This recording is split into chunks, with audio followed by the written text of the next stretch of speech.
This WVU basketball report from the NCAA's Midwest Regional in Cleveland is brought to you by BrickStreet Insurance. Your business, your people, you're covered.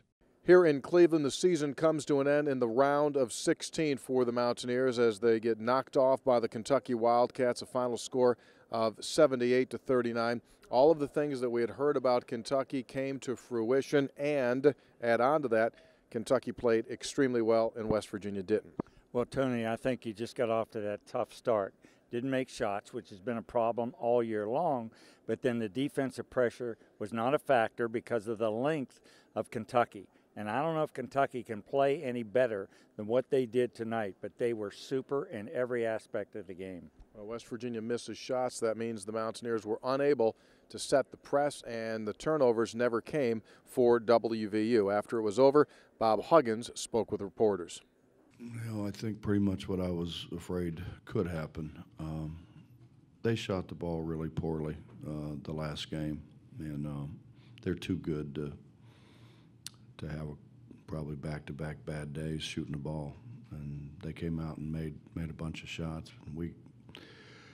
And we're trying to scramble around and leave the right guy open.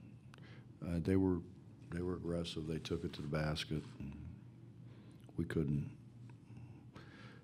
score, which was my biggest fear, was that we would have a hard time scoring. I mean, this team's pretty young. I mean, I think it's a tribute to Wani and Gary and Devin that were really our three veteran guys. I mean, you look down the roster, this is John Holden's first year, this is Dexter Miles' first year, this is Jayshawn Page's first year, Javon Carter's first year, Tariq Phillips' first year, Elijah Macon's first year.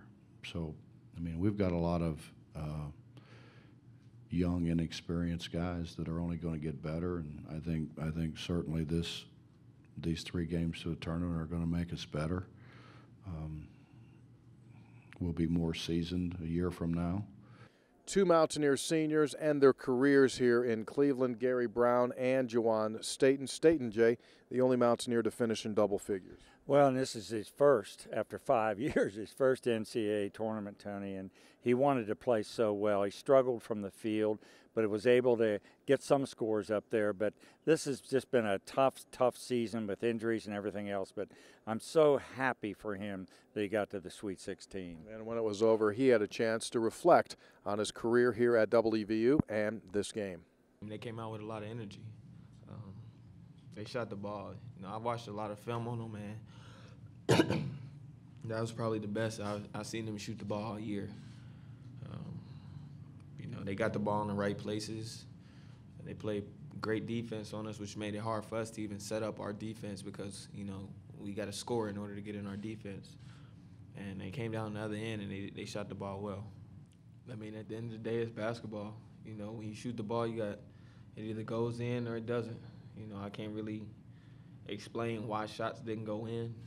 I can't really, speak for everybody else. It's just a matter of shots not going in.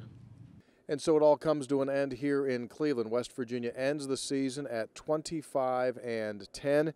As we said, 2 seniors on this team, which means everyone is coming back, and West Virginia already has 3 commitments on the recruiting side. And, Jay, there's a lot to look ahead to with this team. Oh, I think there is, Tony, really. They started out this year, and they brought in 7 new players. They changed their defense completely, overhauled it, and then go out and win 25 games the first year doing that. That's pretty super. I think they have had a great year and bright things ahead.